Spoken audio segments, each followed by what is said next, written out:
Al-Fatiha. Bismillahirrahmanirrahim. Alhamdulillahi Rabbil Alamin.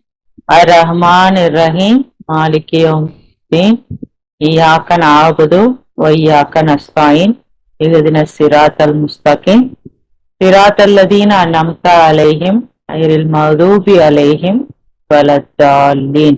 மாஷா அல்லாஹ், லா குவத்த இல்லா பில்லா, அல்ஹம்துலில்லாஹ். இன்னைக்கு நம்மளுக்கு இதுல பங்கு பெறதுக்கான வாய்ப்பை நம்மளுக்கு தந்ததற்காக நம்ம எல்லாரும் முதல்ல அல்லாவுக்கு நன்றி சொல்லிக்கிறோம். அல்ஹம்துலில்லாஹ். இன்னைக்கு எழுந்ததுல இருந்து அத்தனை வேலைகளையும் நல்லபடியா திருப்தியோட நல்ல உடல் நலத்தோட நம்மளை செய்ய வச்சதுக்கு அல்லாவுக்கு நம்ம நன்றி சொல்லிப்போம். நல்ல உணவு, உடை, ஆரோக்கியமான உடல், நம்மளுடைய வேலைகளில் திருப்தி, கவனம், எல்லாத்தையுமே ஒவ்வொன்னையும் சிறப்பாக்கி கொடுத்த அல்லாவுக்கு இன்னைக்கு எந்த பிரச்சனையும் இல்லாம எந்த கஷ்டமும் இல்லாம நம்மளை நல்லபடியாக்கி வச்ச ஒவ்வொன்னையும் நினைச்சு நம்ம அல்லாவுக்கு நன்றி சொல்லி நம்மளுடைய இந்த இதை ஆரம்பிக்கலாம். இந்த வெள்ளிக்கிழமை கற்போம் கற்பிப்போம் அப்படிங்கிற இதை நம்ம செஷனை மாத்தியாச்சு. 3 பேரு ஒரு நாளைக்கு பேசுற மாதிரி நம்ம மாத்திட்டோம். ரஃபிகா, வலைக்கம் சலாம். இது நான் இன்ஷால்லா இன்னைக்கு நமது முன்னுரிமைகளை திருத்தி அமைத்துக் கொள்ளுதல் அப்படிங்கிற வசனங்களை ஷேர் பண்றேன். அவுதுபில்லாஹி மினஷ் ஷைத்தானிர் ரஜீம். பிஸ்மில்லாஹிர் ரஹ்மானிர் ரஹீம். 6 திருத்தி அமைத்துக் கொள்ளுங்கிற உபதலைப்புல, இந்த வாழ்வானது மாயை வீண் பகட்டி என்பதை விட அதிகம் எதுவும் இல்லை, மறு உலகின் தங்குமிடமோ நன்னறியாளர்களுக்கு மிகவும் மேலானதாகும் அப்படின்னு அல்லாஹ் சொல்றாங்க. அதுக்கப்புறம் 31ல 33ல, ஒரு தந்தை தன் சொந்த பிள்ளைக்கு உதவ முடியாத அன்றி ஒரு பிள்ளை தன் தந்தைக்கு உதவ முடியாத ஒரு நாளுக்கு அஞ்சிக் கொள்ளவும், கடவுளின் வாக்குறுதி சத்தியமானதாகும், பெற்ற மாயைகளினால் கடவுளிடமிருந்து கவனம் திருப்பப்பட்டவராகி விடாதீர்கள், இந்த வாழ்க்கையினால் கவனம் திருப்பப்பட்டவராகி விடாதீர்கள் அப்படிங்கிற 31, 33ல சொல்றாங்க. அதுக்கப்புறம் 35:5ல மக்களே, கடவுளின் வாக்குறுதி சத்தியமானதாகும், ஆகவே இந்த வாழ்வின் மூலம் கவனம் திருப்பப்பட்டவராகி விடாதீர்கள், வெற்று மாயைகளினால் கவனம் திருப்பப்பட்டவராகி விடாதீர்கள் அப்படின்னு சொல்றாங்க. அப்புறம் 40:39ல சொல்றாங்க, என் சமூகத்தாரே, இந்த முதல் வாழ்வு தற்காலிகமானதொரு மாயையே ஆகும், அதே சமயம் மறு உலகமோ நிரந்தரமான தங்குமிடம் ஆகும் அப்படின்னு சொல்றாங்க. அப்புறம் 57:20ல, இந்த வாழ்வில் மூழ்கி விடுதல் கண்டனம் செய்யப்படுகின்றது அப்படின்னு சொல்றாங்க. இவ்வுலக வாழ்க்கையானது வேடிக்கை மற்றும் விளையாட்டுக்கள், மேலும் உங்களுக்கிடையில் பெருமை அடித்துக் கொள்ளுதல், மேலும் பணத்தையும் பிள்ளைகளையும் பெருக்கிக் கொள்ளுதல் ஆகியவற்றை விட அதிகம் எதுவும் இல்லை என்பதை அறிந்து கொள்ளுங்கள். இது தாவரங்களை முளைப்பித்து நம்ப மறுப்பவர்களை மகிழ்விக்கும் அபரிமிதமான மழையை போன்றதாகும். ஆனால் பின்னர் அத்தாவரங்கள் பயனற்ற கூலமாகி காற்றால் அடித்துச் செல்லப்பட்டு விடுகின்றன. மறு உலகில் கடுமையான தண்டனை அல்லது கடவுளிடமிருந்து மன்னிப்பும் உவப்பும் ஆகிய இரண்டில் ஒன்றே உள்ளது. இவ்வுலக வாழ்வு தற்காலிகமானதொரு மாயை என்பதை விட அதிகம் எதுவும் இல்லை. அப்புறம் 185ல, ஒரு மாபெரும் வெற்றி அப்படிங்கிற உபதலைப்புல, ஒவ்வொரு நபரும் மரணத்தை சுவைக்கின்றார், பின்னர் உயிர் தெழுப்பப்படும் நாளில் ஒரு நூல் இலையிலேனும் நரகத்தை விட்டு தப்பித்து சொர்க்கத்தை அடைகின்ற எவரும் ஒரு மாபெரும் வெற்றியை அடைந்து விட்டார். இந்த உலகத்தின் வாழ்வானது ஒரு மாயை என்பதை விட அதிகமாக எதுவும் இல்லை அப்படின்ற மாதிரி சொல்றாங்க. இப்ப இந்த வசனத்துல நான் புரிஞ்சுக்கிட்டது என்னன்னா, நம்ம இந்த உலகத்துல இந்த உலக வாழ்க்கைக்காக நம்ம படிக்கிறோம், ஒரு நாலேஜ் கெயின் பண்றோம், அதை வச்சு வேலை பார்த்து சம்பாதிக்கிறோம். அப்ப ஒரு நாலேஜ் நமக்கு இருக்கும்போது அந்த நாலேஜை வச்சு நம்மளால சம்பாதிக்க முடியுது. இப்ப நம்ம குர்ஆன் அறிவு நம்ம தெரிஞ்சவங்களா இருக்கிறோம், அதை தெரிஞ்சவங்களா மட்டும் இருக்கிறதுனால எந்த பயனும் இருக்க போறது இல்ல. அந்த அறிவை நம்ம வாழ்க்கையில பிரயோகப்படுத்தும் போது நம்ம வாழ்க்கையில பிரயோகப்படுத்தும் போது, அதாவது கடவுளோட கட்டளைகள், உபதேசங்கள், சட்டங்கள், இது எல்லாத்தையுமே நம்ம கடைபிடிக்கிறவங்களா மாறும்போது அல்லாஹ் சொல்ற அந்த வெகுமதிகள், பிரதிபலன்கள், இது எல்லாத்தையுமே நம்ம அல்லாஹ் கிட்ட ஏர்ன் பண்ண முடியும். அப்ப நம்ம எப்படி இந்த லைஃப்ல நம்ம சம்பாதிக்கிறதுக்காக ஓடுறோமோ, அதே மாதிரி மறு உலகத்துக்காகவும் அதே நேரத்துலதான் நம்ம உழைக்க முடியும். ஏன்னா அதுக்காக தனியா ஒரு வாழ்நாள் அல்லாஹ் கொடுக்க போறது கிடையாது. அதனால இந்த வாழ்க்கையில, இந்த உலக வாழ்க்கையில மூழ்கிடாம நம்ம இந்த மீட்சிக்காக தான் இந்த உலகத்துக்கு நம்ம வந்திருக்கோம் அப்படிங்கிறத நம்ம எப்பவுமே மறந்துடாம ஞாபகம் வச்சுக்கணும். அதுக்காக நம்ம அல்லாஹ் கிட்ட தான் உதவி தேடணும். அதுக்கப்புறம் நன்மதியான விஷயங்கள், இப்ப ஞானம்னு அல்லாஹ் எதை சொல்றாங்க அப்படின்னு எனக்கு ஒரு யோசனை இருந்துட்டு இருந்துச்சு. ஏன்னா ஞானத்தையும் வேதத்தையும் கொடுத்தேன் அப்படின்னு சொல்றாங்க நபிமார்களுக்கு. அப்ப அந்த மாதிரி இருக்கையில நான் இந்த சூறாவை படிக்கும்போது 17ல இஸ்ரவேலின் சந்ததியினர் அப்படிங்கிற சூறால 22-38 வரை அல்லாஹ் நன்னறியான விஷயங்களை ஃபுல்லா சொல்றாங்க. கடவுளை தவிர எந்த தெய்வத்தையும் வழிபடக்கூடாது, பெற்றோர்கள் கண்ணியப்படுத்தப்பட வேண்டும், அதுக்கப்புறம் உறவினர்கள், தேவையுடையவர்கள், ஏழைகளுக்கு உரிய தர்மத்தை கொடுக்க வேண்டும், அதுக்கப்புறம் ஊதாரித்தனமாகவும் மிதமிஞ்சியும் இருக்கக்கூடாது, கஞ்சத்தனமாக உம்முடைய கைகளை காது, வறுமையின் அச்சம் காரணமாக உங்கள் குழந்தைகளை கொலை செய்யக்கூடாது, விபச்சாரம் செய்யக்கூடாது, நீதியின் பாதையிலே தவிர எந்த ஒரு மனிதரையும் கொலை செய்யக்கூடாது, அனாதைகளுடைய பணத்தை சட்டவிரோதமாக அபகரிக்க கூடாது, வியாபாரம் செய்கின்ற பொழுது அளவையை நிறைவாக கொடுக்கவும் நியாயமாக எடை போடவும் வேண்டும். இதுவே உங்களுக்கு மேலானதும் நன்னெறி மிகுந்ததுமாக இருக்கின்றது. உங்களுக்காக நீங்களே சரிபார்த்து கொண்டாலே தவிர கூடாது, பூமியின் மீது பெருமையுடன் நடக்கக்கூடாது, வெளிப்படையாகவோ மறைமுகமாகவோ பெரும் பாவங்களை செய்யக்கூடாது. நீங்கள் சாட்சி அளிக்கின்ற பொழுது உங்களுடைய உறவினர்களுக்கு எதிராக இருந்தாலும் கூட முற்றிலும் நீதத்துடன் இருக்க வேண்டும். கடவுளுடனான உங்கள் உடன்படிக்கையை நீங்கள் நிறைவேற்ற வேண்டும். இது எல்லாமே அல்லாஹ் சொல்லிட்டு 17:39 என்ன சொல்றாங்க, இது உம்முடைய இரட்சகர் உமக்கு உள்ளுணர்வு ஊட்டிய ஞானத்தில் சில ஆகும் அப்படின்னு சொல்றாங்க. அப்ப நன்னறியா நடக்கிறதுங்கிறது அதுவும் ஒரு ஞானமா தான் இருக்குது அப்படிங்கறது இந்த வசனத்தின் மூலமா நான் புரிஞ்சுக்கிட்டேன். அப்ப நன்னறியா நடக்கிறது மூலமா நம்மளும் ஞானம் உடையவர்களா ஆகலாம். அப்புறம் 2:269 அல்லாஹ் என்ன சொல்றாங்கன்னா, தான் தேர்ந்தெடுக்கின்ற எவர் மீதும் அவர் ஞானத்தை அருள்கின்றார், மேலும் ஞானத்தை அடைகின்ற எவரும் ஒரு மாபெரும் அருட்கொடையை அடைந்து விட்டார் சொல்றாங்க. 6:152, 151, 52, 53 இதே விஷயங்களை 2 இடத்துல இதே விஷயங்களை அல்லாஹ் சொல்றாங்க. நன்னெறியான விஷயங்கள்ல 6:153 என்ன சொல்றாங்கன்னா, இது என்னுடைய பாதையாகும், நேரான ஒன்று, நீங்கள் அதனை பின்பற்ற வேண்டும். அவருடைய பாதையிலிருந்து உங்களை திசை திருப்பி விடாதிருக்கும் பொருட்டு வேறு எந்த பாதைகளையும் பின்பற்றாதீர்கள். இவை கடவுளுடைய கட்டளைகளாகும், நீங்கள் காப்பாற்ற. அதுக்கப்புறம் 17:9 என்ன சொல்றாங்கன்னா, குர்ஆன் மீட்சிக்கான உபாயம் அப்படிங்கிற சொல்றாங்க. இந்த குர்ஆன் மிகச்சிறந்த பாதையை நோக்கி வழிநடத்துகின்றது, மேலும் நன்னறியான நம்பிக்கையாளர்கள் மகத்தான ஒரு பிரதிபலனுக்கு தகுமானவர்கள் ஆகிவிட்டார்கள் என்ற நற்செய்தியை கொண்டு வருகின்றது. அதுக்கப்புறம் 17:19 மறு உலகை தனது முன்னுரிமையாக தேர்ந்தெடுத்து கொண்டு நம்பிக்கை கொண்ட நிலையில் நன்னெறிகள் புரிவோரை பொறுத்தவரை அவர்களுடைய முயற்சிகள் பாராட்டப்படும்.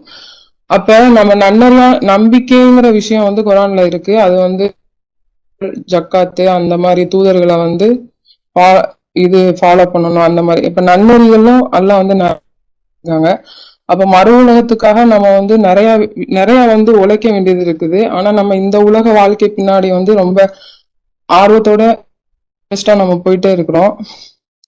இதே நேரத்துலதான் நம்ம மறு உலகத்துக்கும் டைம் ஸ்பெண்ட் பண்ணணும் அப்படிங்கிறது நிறைய டைம்ல நமக்கு ஞாபகம் இருந்தா கூட நிறைய டைம்ல மறந்தும் போயிடுது.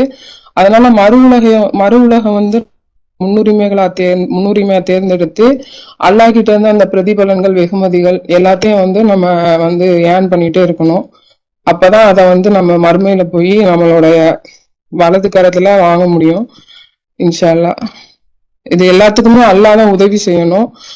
அதனால அல்லாஹ் கிட்ட இது எல்லாத்துக்குமே நம்ம உதவி தேடிட்டே இருக்கணும். இன்ஷா அல்லாஹ் செலுத்தக்கூடிய மக்களா இருக்கணும், பாவ மன்னிப்பு கேட்கக்கூடியவர்களாகவும் இருக்கணும், நன்னறியோட நம்பிக்கை கொண்ட நிலையில நம்ம மரணிக்கணும்.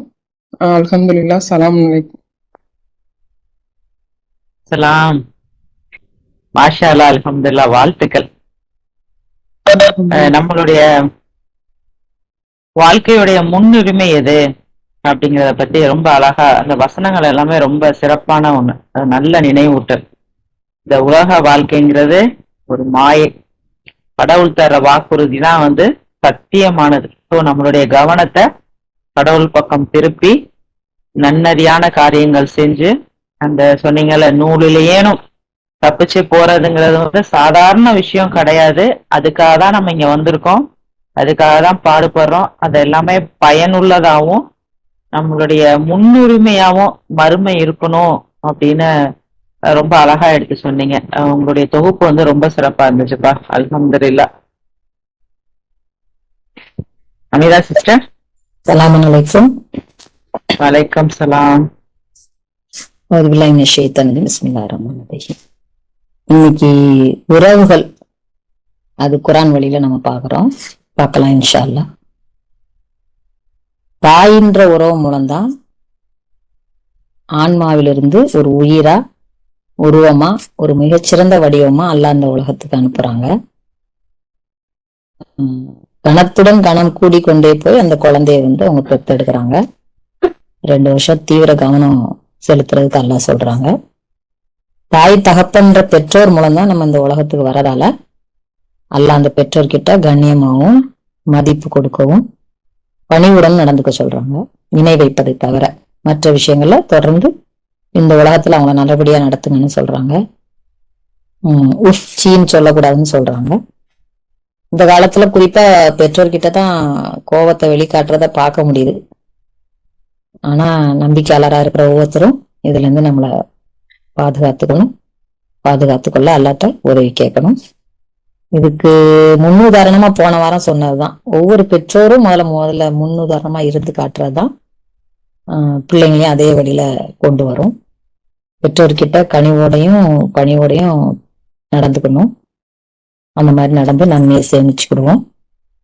அல்லாஹ் எல்லாத்தையும் முன்கூட்டியே அறிந்தவராகவும் ஞானம் மிகுந்தவராகவும் இருக்கிறாரு. எப்பவுமே பெற்றோர் தான் பிள்ளைங்களுக்காக படிப்பு, வாழ்க்கை துணை, எதிர்காலம், அவங்க நல்லபடியா இருக்கணும், இந்த மாதிரி விஷயங்களுக்கெல்லாம் துவா செய்யறவங்களா இருக்கிறாங்க. ஆனா அல்லாஹ் சொல்லி கொடுக்குறாங்க, பிள்ளைங்க பெற்றோருக்காக துவா செய்யுங்க, அவங்க எங்களை நல்லபடியா வளர்த்தாங்க, அல்லாஹ் அவங்க மேல கருணை கொள்ளுங்கன்னு துவா கேட்க சொல்றாங்க. அந்த மாதிரி பெற்றோர்களுக்கு துவா செஞ்சு நாம அந்த நன்மையை நம்ம அடைஞ்சுக்கிடுவோம்.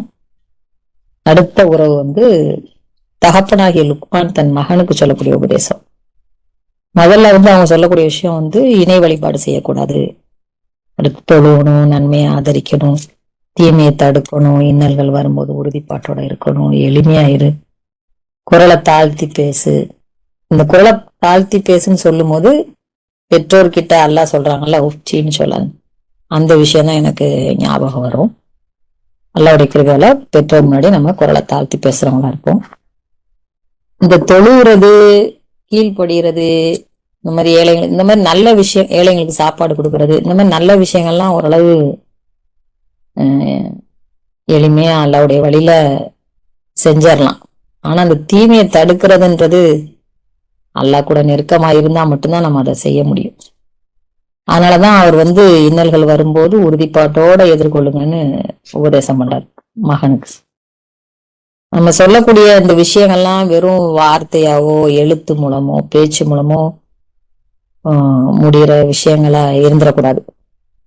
வாழ்க்கையில நம்ம செயல்படுத்தி காட்டுறதுதான் மிக முக்கியம். சவாலான விஷயமா இருந்தா கூட இறைவனுடைய துணை கொண்டு நம்ம அதை செயல்படுத்தி காட்டணும். அடுத்து நம்பிக்கையாளர்கள் தங்களுடைய சொந்த குடும்பங்கள் மேல அக்கறை எடுத்துக்கணும்னு சொல்றாங்க. புலம் பெயர்ந்து வர உறவினர்கள்ட்ட கவனம் எடுத்துக்கணும்னு சொல்றாங்க, கட்டளையாவே சொல்றாங்க. 4:36 பெற்றோர், உறவினர், அண்டை வீட்டார், உறவினர் அல்லாத அண்டை வீட்டார், இவங்களெல்லாம் கவனிச்சுக்கன்னு சொல்றாங்க. என்ன அல்லாஹ் நகையை கொடுங்க, வீடை கொடுங்கன்னு சொல்றாங்க? ஒரு கனிவான நல்ல ஒரு நலன் விசாரிப்பு, ஒரு அவசரத்துக்கு உதவுறது, ஒரு உடம்பு சலனா உதவி பண்றது, முக்கியமான விஷயங்களுக்கு அவங்க கூப்பிடும் போது நம்மளால முடிஞ்ச உதவியை செய்யறது, இவ்வளவுதான். இந்த மாதிரி எளிமையான விஷயங்களை தான் அல்லாஹ் நம்மளை நன்மையா செய்ய சொல்லி அல்லாஹ் சேகரிக்க சொன்னது, சேகரிக்கவங்களா இருக்கிறதுக்கு நம்ம கட்டளையிடுறாங்க. நெருங்கிய கூட்டாளிகளையும் கவனிச்சுக்கணும்னு சொல்றாங்க. அடுத்து யாக்கூப், யூசுப், தந்தை மகன் சகோதரன் வரலாறுல நிறைய படிப்பினை இருக்குன்னு சொல்றாங்க அல்ல. யாக்கூப் வந்து தன்னோட மரணப்படுக்கையில கூட பிள்ளைங்களெல்லாம் கூப்பிட்டு யாரை வழிபடுவீங்கன்னு கேக்குறாங்க. அப்படி கேட்கும்போது அவங்க சொல்றாங்க இப்ராஹிம், இஸ்மாயில், யாக்கூப், அவங்க வழிபட்ட அந்த இறைவனை தான் நாங்க வழிபடுவோம் அப்படின்னு சொல்றாங்க. சாதாரணமா நம்ம சினிமால எல்லாம் பார்க்கும்போது மரணப்படுக்கையில வந்து ஆமானியத்தை ஒப்படைக்கிறது, வாக்குறுதியை காப்பாத்துறது, ஒரு கல்யாணம் பண்ணி வைக்கணும்னு சொல்றது, இந்த மாதிரி உலக காரியங்களுக்கு தான் வசியத் செய்யறத நம்ம பார்த்திருக்கிறோம். ஆனா யாக்கூப் இம்மை மறுமைக்கான முக்கியமான விஷயம், இம்மை மறுமைக்கான விஷயம், முக்கியமான விஷயம் மரணப்படுக்கையில கேட்கறது என்னன்னா இறைவனை, அந்த ஓரிரை கொள்கையை தான் அவங்க வந்து குறிப்பிட்டு சொல்றது. அதோட முக்கியத்துவத்தை நம்ம அந்த மரணப்படுக்கையில சொல்றது மூலம் அதனுடைய முக்கியத்துவத்தை நம்ம உணர முடியுது. நாமும் அதையே கடைபிடிப்போம். அந்த யூசுப், யாக்கூபு, தகப்பன், மகன், சகோதரன் அவங்க வாழ்க்கையில நிறைய படிப்புன்னு இருக்கிறத பார்க்கறது எப்படின்னா, அவர் கனவை வந்து சொல்லாதீங்கன்னு சொல்றாரு சகோதரர்கிட்ட. ஏன்னா இந்த சகோதரர்கள்லாம் தகப்பன் முன்னாடி ஒண்ணு பேசுறாங்க, பின்னாடி ஒண்ணு செய்யறாங்க. முன்னாடி என்ன சொல்றாங்க, நாங்க வந்து அவரை நல்லா கவனிச்சுக்கிடுவோம், அவருக்கு பாதுகாப்பு கொடுப்போம் அப்படின்னு சொன்னாங்க. பின்னாடி வந்து ஒன்னா சேர்ந்து அவரை கொல்றதுக்கு அவங்க வந்து சூழ்ச்சி செய்யறாங்க.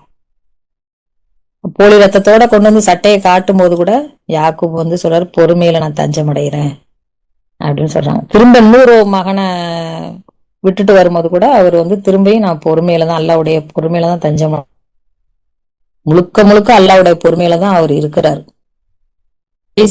அந்த சகோதரர்கள் உணவுக்காக எகிப்துல போய் கையேந்திர ஒரு நிலைமை அல்லாஹ் உருவாக்குறாங்க. யூசுப் வந்து வாப்பாவை திரும்ப அவங்களுடைய தகப்பனாரை திரும்ப கூப்பிடும் போது கூட பல பரிவாரங்களோட கூட்டிட்டு வந்தாருன்னு பைபிள்ல வருது. இதுதான் பொறுமைக்கு அல்லாஹ் கொடுக்கக்கூடிய வெகுமதி. சூழ்ச்சி, சதி என்ன செஞ்சாலும் அல்லாஹ் சொல்ற பொறுமையில நம்ம தஞ்சம் அடையுது. அல்லாஹ் அதுக்கு அழகியது ஒரு வெகுமதியை கொடுக்கறதுக்கு போதுமானவங்களா இருக்கிறாங்க. அல்ஹம்துலில்லாஹ். அடுத்து சொந்த குடும்பத்தாரை வந்து நம்ம தொலை சொல்லி ஏவணும். நிறைய உறவுகளை நம்ம பாக்குறோம். அல்லாஹ் வந்து நிறைய சட்டதிட்டங்கள் சொல்றாங்க. யார கல்யாணம் பண்ணக்கூடாது, யார் வீட்டு இந்த மாதிரி கூட சொல்றாங்க. இஸ்மாயில், இப்ராஹிம் அவங்க தந்தை மகன் வந்து பலியிடன்னு சொல்லும் போது கூட அவர் அவ்வளோ அதுக்கு கீழ்வரா இருக்கிறாரு, செய்யறாரு. இந்த மாதிரி தந்தை மூசா வந்து தன்னுடைய சகோதரனை வந்து தனக்கு பலப்படுத்துறதுக்கு துணையா அல்லாட்ட கேக்குறாங்க. அந்த உறவை பாக்குறோம். அப்புறம் மூசாவின் சகோதரி வந்து அவங்க அம்மா கிட்ட கொண்டு இந்த பிள்ளைய சேர்க்கிறாங்க. அந்த உறவை பாக்குறோம். கணவன் மனைவின்ற உறவையும் இப்ப நம்ம இதுல குரான்ல பார்க்கும்போது கணவன்ற உறவு ஏற்படுறதுக்கு முன்னாடியே வந்து அல்லாஹ் அந்த மனைவின்ற உறவுக்கு மகர் கொடுக்க சொல்றாங்க. அந்த கணவன்ற உறவு வந்து கல்யாணம் வரைக்கும் ஒழுக்கத்தை பேணிக்கணும்னு சொல்றாங்க. கணவன் தான் உணவு வீட்டுபவங்களா இருப்பாங்க, அதை ஏத்துக்கன்னு மனைவிக்கு சொல்றாங்க. கணவன் இல்லாத போது கூட அவங்கள வந்து கண்ணியப்படுத்துறவங்களா இருப்பாங்க. நல்லா அந்த நன்னறியுடைய பெண்களை பத்தி சொல்றாங்க. நம்பிக்கையாளர்கள் எல்லாருமே ஒரு குடும்பத்தின் அங்கத்தினரா நம்ம இருக்கிறோம். அதையும் அல்லாஹ் குர்ஆன்ல சொல்லி தராங்க. நிறைய விஷயங்கள் நம்ம திரும்ப திரும்ப கேட்ட விஷயங்களாவே தான் கேட்கற மாதிரி தோணும். ஆனா அல்லாஹ் என்ன சொல்றாங்கன்னா அதெல்லாம் சொந்த வாழ்க்கையில நம்ம பிரயோகிக்கணும். திரும்ப திரும்ப சொந்த வாழ்க்கையில பிரயோகிக்கிறதுக்கு அல்லாஹ் நம்மளுக்கு துணை செய்வாங்க. அதாவது மதிக்கிறது, கீழ்ப்படுகிறது, பொறுமையை கடைபிடிக்கிறது, இதெல்லாம் கட்டளையாவே அல்லாஹ் சொல்றதுனால அது நமக்கு அதை வந்து நம்ம செஞ்சு அல்லாஹ் என்னத்தை சேர்த்து வைக்கணும் நம்மளுக்கு கட்டளையிட்டு இருக்காங்களோ அதை சேர்த்து வச்சு நன்மையின் இடையே நம்ம வந்து அதிகரிச்சுக்கணும். நம்பிக்கையாளர்கள் ஒரே குடும்பத்தின் அங்கத்தினரா இருக்கிறதுனால நம்ம ஒருத்தருக்கு ஒருத்தர் பாவ மன்னிப்புக்காக நம்ம வந்து துவா செய்யணும். மூசாவுக்கு அவருடைய சகோதரர் பலப்படுத்தக்கூடியவளா இருந்த மாதிரியும் இந்த சகோதரி வந்து ஒரு நல்ல விஷயத்துக்கு துணை போன மாதிரியும் நம்மளும் நல்ல ஒரு சகோதரத்துவத்தோடையும் ஒருத்தருக்கு ஒருத்தர் கனிவாவும் உறுதிப்பாட்டோடையும் நல்ல விஷயங்களை ஒருத்தருக்கு ஒருத்தர் பகிர்ந்துக்கிறவங்களாவும் நம்ம இருக்கணும். நம்ம அனைவரும் நம்பிக்கையாளர்ன்ற உறவுகளை பேணி கொள்றதோட இன்ஷா அல்லாஹ் சொர்க்கத்துல அருகருகே அலாவலாகக்கூடியவர்களாக அல்லாஹ் நம்மளை ஆக்கி அருள் புரிவாராக. அல்ஹம்துலில்லாஹ். ஸலாமு அலைக்கும். வலைக்கம் சலாம். அல்ஹம்துலில்லாஹ், மாஷா அல்லாஹ். அல்லாஹ் வந்து இந்த மாதிரி உறவுகளை கொடுக்கும் முதல்ல நம்ம அல்லாவுக்கு நன்றி சொல்லணும். மாஷா அல்லாஹ். தாய் வந்து எவ்வளவு கஷ்டப்பட்டு குழந்தைகளை பாத்துக்கிறாங்க. அவங்கள வந்து பிள்ளைங்க கண்ணியத்தோடையும் சேன் கூட ஒரு வார்த்தை சொல்லிடாமையும் பாத்துக்கணும் அப்படின்னு சொல்லி அல்லாஹ் பிள்ளைகளுக்கு கட்டளை இடுறாங்க. அத வந்து பிள்ளைகளா நம்ம வந்து தாயாவும் இருக்கோம், பிள்ளையாவும் இருக்கோம். ஸோ ரெண்டையுமே பேணிக்கிற கூடியவங்களா நம்மள எல்லாம் வந்து எப்பவுமே அந்த கவனத்தை தந்து நம்மளுக்கு அருள் பாலிக்கணும்.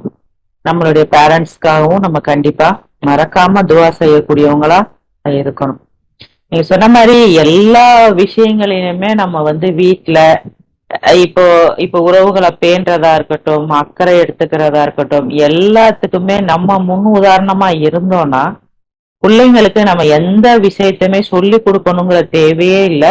அது எல்லாமே அவங்களுக்கு வந்து அப்படியே இயல்பா நம்மளை ஃபாலோ பண்ணி அப்படியே வந்துருவாங்க. ஸோ இதுல வந்து ரொம்ப அக்கறை எடுத்துக்கொள்ள வேண்டியங்களா நாமளும் அதுல வந்து பிள்ளைங்கள் கொஞ்சம் கூட அது ஃபோக்கஸ் மாறிடாம அவங்கள கொண்டுட்டு போகக்கூடிய அந்த கவனத்தை நம்ம எப்பவுமே அவங்களுக்கு கொடுத்துக்கிட்டே இருக்கணும். மாஷா அல்லாஹ். தந்தை பிள்ளையா இருக்கட்டும், அந்த உறவுகளும் எப்படி இருக்கணுங்கிற பத்தி ரொம்ப அழகா சொன்னீங்க சிஸ்டர். மாஷா அல்லாஹ், அல்ஹம்துலில்லாஹ். சகோதரன் சகோதரி எப்படி ஒருத்தருக்கு துணையா பலமா ஒருத்தருக்கு ஒருத்தர் இருக்கணும். கணவனுக்கு என்ன அல்லாஹ் சொல்லியிருக்காங்களோ அதை அவங்க செய்யணும், மனைவிக்கு என்ன சொல்லியிருக்காங்களோ அப்பதான் வந்து ரெண்டுமே வந்து ஒரு தண்டவாளத்துடைய ரெண்டு சைடு மாதிரி அப்பதான் ஒரு ட்ரெயின் போக முடியும். அந்த மாதிரி வாழ்க்கை நல்லா போகணும் அப்படின்னா கடவுள் அவங்களுக்கு என்ன சொல்லியிருக்காங்க, இவங்களுக்கு என்ன சொல்லியிருக்காங்கிறத புரிஞ்சுக்கிட்டு ரெண்டு பேரும் அந்த வாழ்க்கையை நடத்திக்கிட்டு போகும்போதுதான் அந்த குடும்ப வாழ்க்கைங்கிறது வந்து தாம்பத்தியம் ரொம்ப சிறப்பா இருக்கும். ஆமா, எல்லாத்துக்காகவும் நம்ம வந்து பாவ மன்னிப்பு துவாவும் கேட்கணும்னு சொன்னீங்க இல்லையா, அது ரொம்ப முக்கியமான ஒன்று. குடும்பத்தார்களுக்கு நம்பிக்கையாளர்களுக்கு நம்ம கண்டிப்பா வந்து கேட்கக்கூடியவங்களா இருக்கணும். குடும்பத்தை பத்தின ரொம்ப வலுவான ஒரு சிந்தனை நினைவூட்டல். அல்ஹம்துலில்லாஹ். அடுத்து யாரும் சொல்றீங்களா? வலைக்கம் சலாம்மா. அவங்க நம்மளுக்கு சொன்னாங்க சும்மா பயான்ல. இன்ஷா அல்லாஹ் அந்த பொறுமையில வந்து 23ல நம்பிக்கை ஆளுகிறத வசனம் 111ல அல்லாஹ் சொல்றாங்க, அவர்கள் உறுதிப்பாட்டுக்கு பகரமாக அவர்களை வெற்றியாளராக ஆக்கியதன் மூலம் இன்றைய தினம் நாம் அவர்களுக்கு வெகுமதி அளித்து விட்டோம்னு சொல்றாங்க. அப்போ அந்த நம்பிக்கையாளர்கள் எவ்வளவு பொறுமையா அந்த இடத்துல இருந்தாங்கிறதுக்கு அல்லாஹ் இந்த வெகுமதியை சொல்றாங்க. அதாவது அவங்க தொழுதோ அது நோன்பு வச்சதுக்கோ தர்மம் கொடுத்ததுக்கு இல்லாம உறுதிப்பாட்டு பொறுமையா அந்த மக்கள் அவங்களை கேலி செய்யறதுக்கெல்லாம் அவங்க பொறுமையா இருந்ததுனால அல்லாஹ் அவங்களுக்கு ஒரு பெரிய அவங்களுக்கு வெகுமதி அளிச்சிருக்கேன்னு சொல்றாங்க. அது ஒரு வசனம். இன்ஷா அல்லாஹ். அல்லாஹ் குர்ஆன்ல வந்து அழகிய முன்மாதிரி சொல்றாங்க, அழகிய கடனை பத்தி சொல்றாங்க, அனாதைகளை பத்தி சொல்லலாம், அழகிய செய்தி சொல்றாங்க. இன்னைக்கு அழகிய கடன்ங்கிற தலைப்புல சொல்றேன் இன்ஷா அல்லாஹ். முதல்ல சூரா 2ல 245வது வசனத்துல பன்மடங்காக பெருக்கப்பட்டு அதனை அவர்கள் திரும்ப பெற்றுக் கொள்வதற்காக நன்னெறி எனும் ஒரு கடனை அல்லாஹ்வுக்கு கடனளிக்க விரும்புகின்றவர் யார்? அல்லாஹ்தான் கொள்பவராகவும் இருக்கின்றார். மேலும் நீங்கள் அவரிடமே திரும்பப்படுவீர்கள்.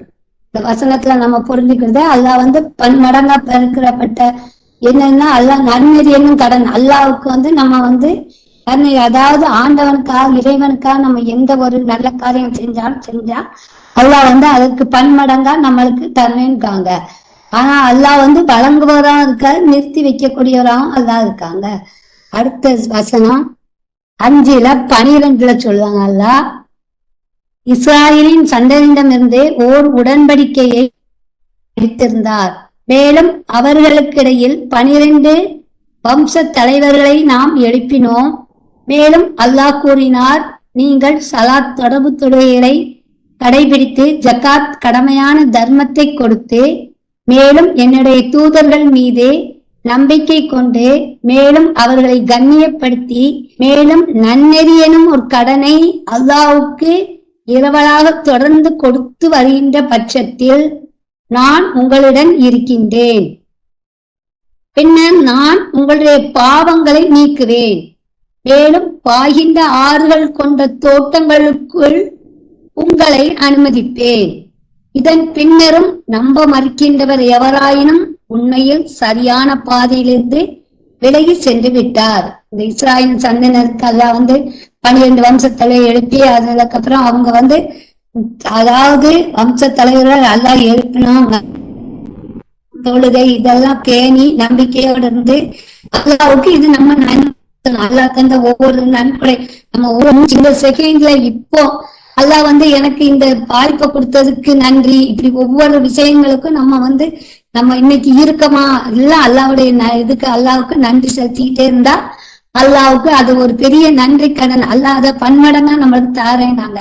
நம்மகிட்ட ஒண்ணுமே இருக்காது, இருந்தாலும் ஒருத்தர் கேட்டாங்களா சரி அல்ஹம்துலில்லாஹ் அப்படின்னு ஒரு தர்மமோ ஒரு சாப்பாடோ கொடுக்கணும். அதுல இதுல அல்லாஹ் அப்படி கொடுக்கறவங்களுக்கு அல்லாஹ் சொல்றாங்க அவங்களோட பாவங்களை நான் மன்னிப்பேன், பாய்கின்ற ஆறுகள் தோட்டங்களுக்குள்ள அனுமதிப்பேன்னு சொல்றாங்க. அப்படி நல்லடியாரா இருக்கும். நம்ப மறுக்கிறவளா வழி செல்றவளா நாம் இருக்கக்கூடாது. அடுத்தது வசனம் சூரா 57 11 அல்லாஹ் சொல்றாங்க,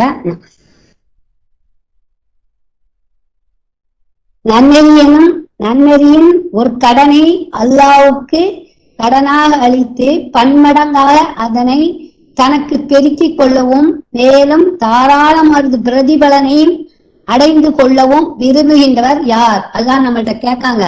நன்னெறியின் கடனை அல்லாஹ்க்கு நம்ம கொடுத்து பன்மடங்கா அது பெருக்க தாராளமாக பிரதிபலன் கிடைக்க யார் அதை செய்வாங்க அப்படின்னு அல்லாஹ் கேட்கலாம். அப்போ நம்ம அல்லாஹ் தந்த அற்கொடை நம்மளை பிறந்து நம்ம வளர்ந்து இவ்வளவு காலம் அல்லாஹ் நம்மளுக்கு செஞ்ச நல்ல காரியங்கள் எல்லாமே இருக்கு.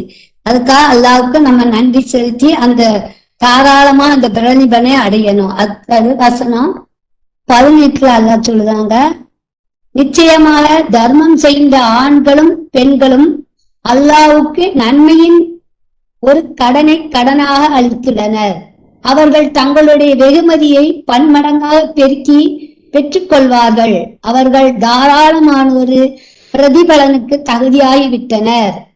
எப்படி சொல்றாங்க, நம்ம பிரதிபலனுக்கு அதாவது நம்ம நிறைய நம்ம சக்தி தக்க எல்லாம் செய்வோம், ஆனா கஷ்டம் இருக்கும். அப்ப நம்ம பல மாதிரி யோசிப்போம். பார்த்தா சொல்லுவாங்க நீ இதை யோசிக்காத, இங்க நம்மளுக்கு கிடையாது, மறுமையில அல்லாஹ் நம்மளுக்கு மாளிகை தருவாங்க, ஏதேனும் தோட்டங்கள் எல்லாம் நம்மளுக்கு அது கிடைக்குன்னு சொல்லுவாங்க. அடுத்தது சூரா 64 17வது வசனத்துல அல்லாஹ் சொல்றாங்க, நீங்கள் நன்னெறியின் கடனை அல்லாஹ்வுக்கு கடன் அளித்தால் அவர் உங்களுக்கு வெகுமதி அளிப்பதன் வெகுமதி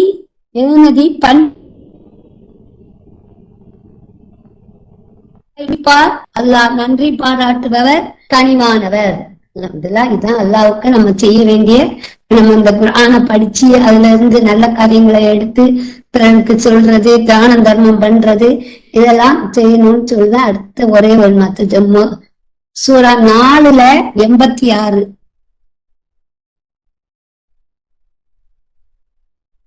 அதாவது நம்ம முகம்மது ஒருத்தர் மரியாதை கொடுக்கும்போது ஒரு வாழ்த்து சொன்னா என்ன சொல்லணுங்கன்னு அல்லாஹ் சொல்றாங்க 86வது வசனத்துல. சூரா 4 ஒரு வாழ்த்துதல் கொண்டு வாழ்த்தப்பட்டால் சிறப்பான ஒரு வார்த்தையோ அல்லது குறைந்தபட்சம் நிகரான ஒன்றையோ கொண்டு நீங்கள் மறுமொழி அளிக்க வேண்டும். அல்லாஹ் அனைத்து விஷயங்களையும் கணக்கெடுக்கின்றார். இப்போ ஒருத்தவங்க நம்மள்ட்ட சந்தோஷமா பேசினா வச்சா நம்ம அதுக்கு அவங்களுக்கு வாழ்த்து சொல்லணும். அல்ஹம்துலில்லாஹ் நீங்க நல்லா இருப்பீங்க, அப்படி தொழில்துறைகள்ல சிறப்பா இருக்கும் வாழ்த்தணுங்கிறத அல்லாஹ் இதுல சொல்றாங்க. டைம் ஆயிட்டலாமா? அல்ஹம்துலில்லாஹ். உண்மையான விசுவாசியில் நம்பிக்கையாளர் யார் என்றால் அல்லாஹ் என்று குறிப்பிடும் போது நடுநடுங்கும் இதயம் கொண்டவர்களே உண்மையான நம்பிக்கையாளர்கள் ஆவார்கள். அல்ஹம்துலில்லாஹ். அஸ்ஸலாமு அலைக்கும். அல்ஹம்துலில்லாஹ். அல்ஹம்துலில்லாஹ். வலைக்கம் சலாம். அல்லாஹ் எப்படிப்பட்ட ஒரு கொடையாளியா, ரிஸ்க் அளிக்க கூடியவரா, எப்படிப்பட்ட செல்வந்தரா இருக்காரு அப்படிங்கிறத நம்ம கொஞ்சமாவது தெரிஞ்சு வச்சிருக்கோம். அவர் எப்பேற்பட்டவர் அப்படின்னு. பட் அவர் நம்ம கிட்ட ஒரு கடன் கேட்கிறாரு, இரவலா கொடுங்க அப்படின்னு கேட்கிறாரு. கொடுங்க, நான் உங்களுக்கு பன்மடங்கா திருப்பி தரேன் அப்படின்னு சொல்லி சொல்றாங்க. ஸோ நன்னெறிய கடனா கொடுங்க அப்படின்னு அல்லாஹ் நம்ம கிட்ட கேக்குறாங்க. எப்பேற்பட்டவருக்கு நம்ம ஒரு கடன் கொடுக்குறோம், இந்த நன்னறியான விஷயங்களை நம்ம எவ்வளவு கவனம் எடுத்து அதை செஞ்சு கடவுள்கிட்ட நம்ம ஒப்படைக்கணும் அப்படிங்கிறதுக்கு இதை விட ஒரு வார்த்தையை இது பண்ண முடியுமா அப்படின்னு நினைக்கும் போதே நம்மளுக்கு அவ்வளவு இதா இருக்கு. ஒரு செல்வந்தரா இருக்கிறவங்க அப்படி ஒரு கடனை கேட்பாங்களா? கேட்க மாட்டாங்க இல்லையா? மாஷாலா, எப்படியெல்லாம் அல்லாஹ் நம்மளை அழைக்கிறாரு, அந்த வார்த்தைகளை படிக்கும் போதே அவர் எப்படிப்பட்ட கருணையாளரா இருக்காரு அப்படிங்கறத நம்ம தெரிஞ்சுக்கிறோம்.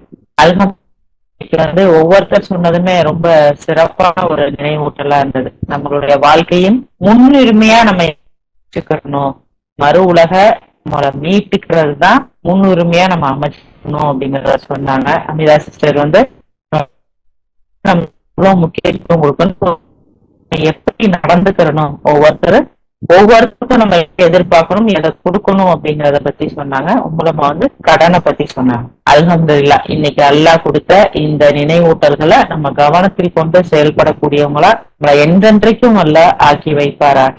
அல்ஹம்துலில்லாஹ். ஸலாம் அலைக்கும்.